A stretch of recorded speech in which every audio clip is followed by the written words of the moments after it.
Hey everybody, Dan here from Adventures Japan. It's July 2nd and I am just taking a walk through my neighborhood. Going to be trying to do that more often, sort of a goal of mine. So we're just going to take a walk today, check things out. So let's go take a walk.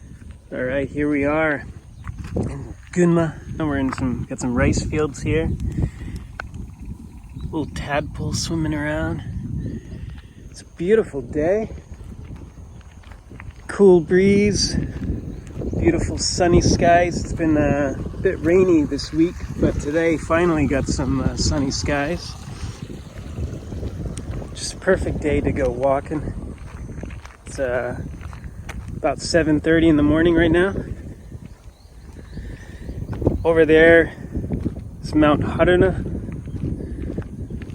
and way over there in the distance is Mount Asama. That's an active volcano. One of the most active in Japan. I think actually it's the most active in the Honshu, the main island of Japan. It erupts maybe once every, year or so, I'd say. And you can't really see it, but way over there is another famous mountain called Mount Akagi. So you have Akagi, Haruna, and way over there, kind of a jagged mountain, is Miyogi. So the three famous mountains of Gunma are Haruna, Miyogi, and Akagi.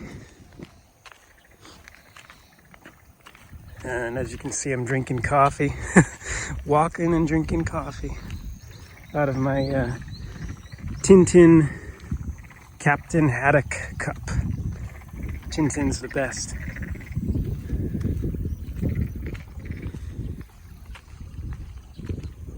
Not sure about other areas in Japan, but around here anyway, around my neighborhood, there's just like hardly anybody out here usually. So it's just a great way to enjoy your day. Just get up early. Actually, you don't even need to get up early. Get up late and there still won't be people walking around. Yeah, I love it. There you go. You get a little better view of Mount Akagi. I don't know. Maybe it's hard to see. So over here, these waterways or irrigation ditches, they're all used to flood the rice fields here. And they're everywhere. I mean, everywhere up in northern Takasaki anyway, because the farther north you go before you hit Mount Haruna, there's mainly a lot of rice fields and different farms and stuff like that.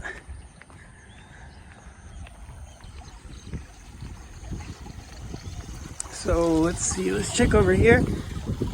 I forget what this little statue is called. I think it might be called Dosojin. And around, I think it usually separates different neighborhoods. And they're like, I think it's a Buddhist type thing, like a protector god. I think it's a Jizo actually. I don't think it's Dosojin, it's a Jizo, but same concept. They're little Buddhas that usually are around the neighborhoods, and they're for protection for like travelers, I believe. So yeah, a long time ago when people were traveling all over Japan by foot, it's just a way to ward off evil spirits or bad luck or what do you call them, highwaymen, robbers and stuff like that. So I think it was quite common back in the day for there to be robbers on the roads and trying to steal from travelers. Nice rice field, really evenly spaced.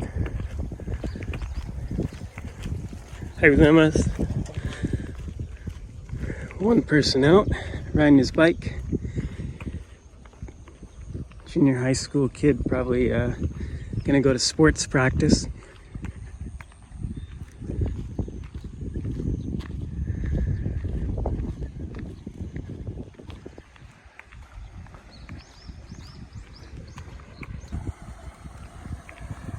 So I love living in the countryside, or I guess you'd call it maybe more so suburbs, but I would much rather live here or even farther in the country than the city. Tokyo's fun. Tokyo's definitely fun to visit, but I wouldn't want to live there. My wife used to live in Tokyo, and she lived there for about, I think, 2 years. So on the weekends, I'd either go down there or she'd come up here to Takasaki, her hometown actually. And yeah, it was cool to visit. Just I don't think I could stand living there.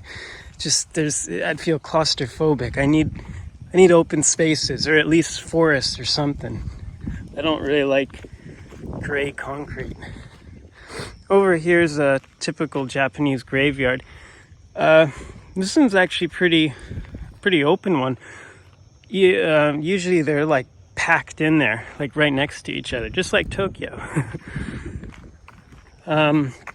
This is, I think you'd technically call this a river actually, but I think it's quite sad. Well, this one's not too bad, but it's kind of pretty. But usually a lot of rivers, they add concrete to the sides, and I don't exactly know the reason behind it, but I think it has a lot to do with, like, well, they say anyway, flood prevention, which I think is it is true for some of them. Maybe like this one in particular, that's closer to towns and stuff. But if you go farther up into the mountains, and you can be like way out in the middle of nowhere, like literally the middle of nowhere, and you'll be out in the woods, and there'll be some stream, and then all of a sudden you'll notice that the stream has concrete, and there's like little, I don't know if you want to call them dams, but sort of like dams there as well. And I don't know. I don't think they really serve a purpose. Like, I've read some books that they're just like illegal projects by I'll just call them the untouchables. Sort of a deal with, like, they get kickbacks from the some politicians, and they get projects, unneeded projects, just to work on concrete dams and stuff, or aqueducts, rivers and stuff like that. And it's a real shame, because I think I definitely prefer my rivers and streams to be natural, as natural as they can be. I don't like concrete. I really like this section. It's an open, let me do a panoramic view. Get a good view of the farmland. So I mean, like, there's a neighborhood over there, neighborhood over there, neighborhood over there, and neighborhood over there, and then you've got some open farmland. So around this area of Takasaki, that's kind of how it is. It's just I like it. You know, you get a little bit of different worlds. Just walk a little ways, and then you're out into farmland, then back into the neighborhood, then back into the farmland, then back into the neighborhood. And over here is a nice shrine that I like. It's just down the road from where my father-in-law's rice field is.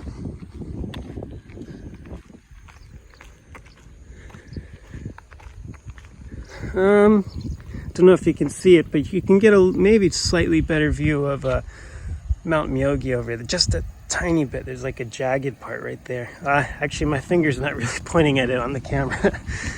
I don't know. That's a cool mountain. So check out, we've got another video of me hiking Mount Miyogi. Check that out. It's my favorite, one of my favorite mountains or used to be my favorite mountain in Japan, just because it's so interesting and unique. You know, it kind of looks like one of those woodblock prints, Chinese or Japanese woodblock prints, with the jagged looking mountain in the clouds of mist. That's why I like it.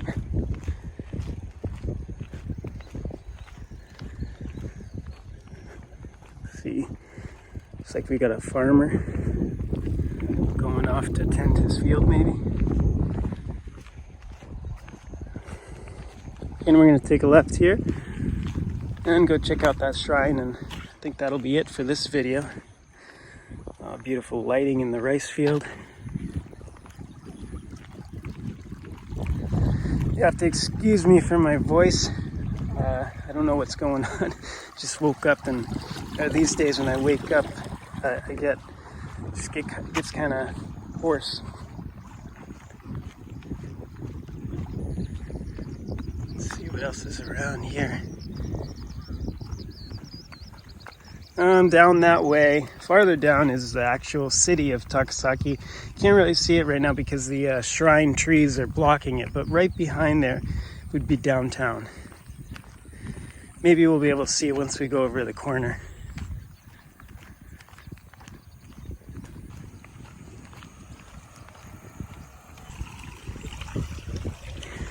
Nice and cool in the breeze, nice and cool in the shade here. But I think it's going to be a hot day today, so later in the day we're going to head up to Mount Haruna, to the lake over there, and take a dip. I don't think you're really supposed to swim, but we're going to bring some inflatables and just hang out around the lake all day if we can. And right over there, that structure there is actually solar panels. That's pretty common these days due to the Fukushima power plant shutdown. People are trying to rely more on the solar power, which is good, I think, but at the same time, they just really destroy. Up around there, there's so many solar panels up in the woods or in the hills. I think it kind of looks ugly, but you know, what can you do, I guess. So here's a nice shrine here, peaceful, get some shade. Our rice field is right over there, so when we take breaks, we enjoy going here to take a break because it's the only area around here that's shaded pretty much. Everything else is out in the open. And so this is Japan, and there's shrines everywhere. That's a really cool cultural thing, and I mean, this isn't famous at all, but you know, for a tourist anyway, and still for me, who've I've been living here for 15 years, and I still like shrines. To be honest, I like lesser known shrines. You know, there's no tourists, and it still looks really cool and interesting. I mean, just look at this tree here. You know, this is I don't know how old, probably 500 years old, I'm guessing. I don't know. I can't read that. I don't, it says something about a picture. I don't think that's 72 years, but I think this is actually the date of when they, it's a protected tree. I think that's the date when they decided to protect it. Probably just a marker. That's 72. Oh yeah, beautiful lighting right here.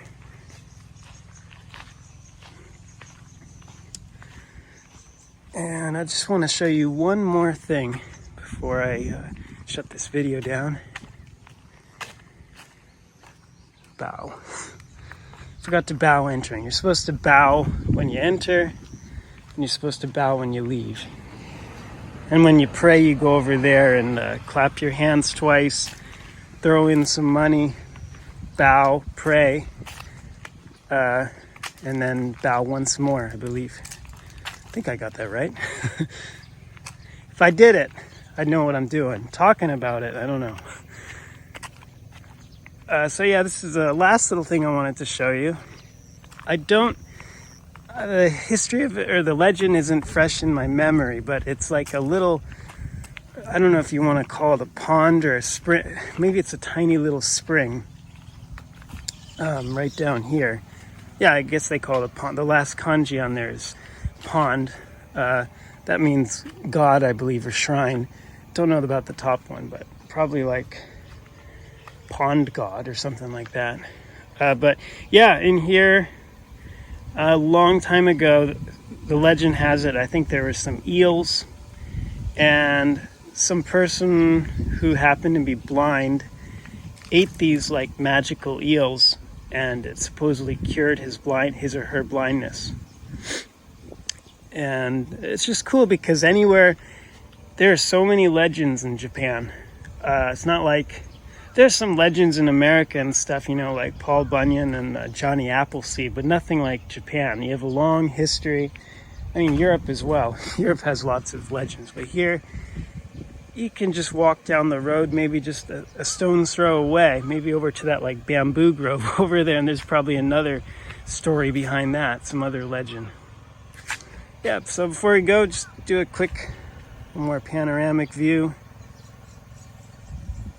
Someone's out there with their tractor just starting out. I don't know if you can get it, but way over there on the hill is the Kannon statue, which is like a female Buddha. Well, in Japan anyway. In China and India, it's a male, I believe. But then once it came to Japan, it became a female. I love it. I love these hills and mountains.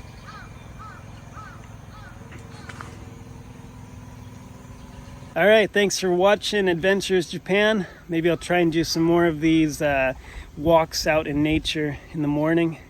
This kind of blogging style, just trying something new out. So have a great day, and please like and subscribe at Adventures Japan. See you.